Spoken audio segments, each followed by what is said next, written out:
জ্ঞানী সুকান্ত ভট্টাচার্য। বরেনবাবু মস্ত জ্ঞানী, মস্ত বড় পাঠক।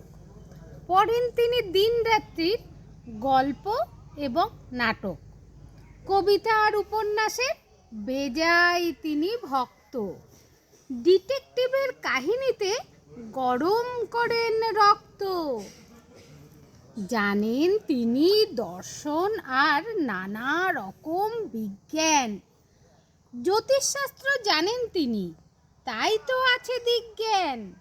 ইতিহাস আর ভূগোলেতে বেজায় তিনি দক্ষ। এসব কথা ভাবলেই তার ফুলতে থাকে বক্ষ। সব সময়েই পড়েন তিনি সকাল থেকে সন্ধ্যা। ছুটির দিনে পড়েন তিনি, পড়েন পুজোর বন্ধে। মাঝে মাঝে প্রকাশ করেন গূঢ় জ্ঞানের তত্ত্ব। বিদ্যাখানা জাহির করেন বরেন্দ্রনাথ দত্ত। হঠাৎ ঢুকে রান্নাঘরে বলেন, এসব কি রে? ভাইঝি গীতা হেসে বলে, এসব কালো জিরে। বরেনবাবু রেগে বলেন, জিরে তো হয় সাদা, তিলও কালো, জিরেও কালো, পেয়েছিস কি গাধা? রান্না করার সময় কেবল পুড়িয়ে হাজার লঙ্কা হনুমতি হয়েছিস তুই, হচ্ছে আমার শঙ্কা। হঠাৎ ছোট্ট খোকাটাকে কাঁদতে দেখে দত্ত খোলেন বিরাট বইয়ের পাতা, নামটি মনস্তত্ত্ব। খুঁজতে খুঁজতে বরেনবাবু হয়ে গেলেন সারা।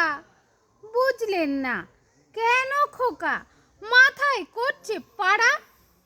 হঠাৎ এসে ভাইঝি গীতা দুধের বাটি নিয়ে খাইয়ে দিয়ে 5 মিনিটে দিল ঘুম পাড়িয়ে। বরেনবাবু ভাবেন, খোকার কেমন তরধারা, আধ ঘন্টার চেঁচামেচি 5 মিনিটেই সারা। বরেনবাবুর কাছে আরো বিরাট একটা ধাঁধা। হলদে চালের রং কেন হয় ভাত হলে পর সাদা? পাথর বাটির গরম জিনিস ঠান্ডা হয় তা জানি, পাহাড় দেশে গরম কেন এমন ছটফটানি? পথ চলতে ভেবে এসব ভিজে ওঠেন ঘামে। মানিকতলা যেতে চাপেন ধর্মতলার ট্রামে। বরেনবাবু জানেন কিন্তু নানা রকম বিজ্ঞান।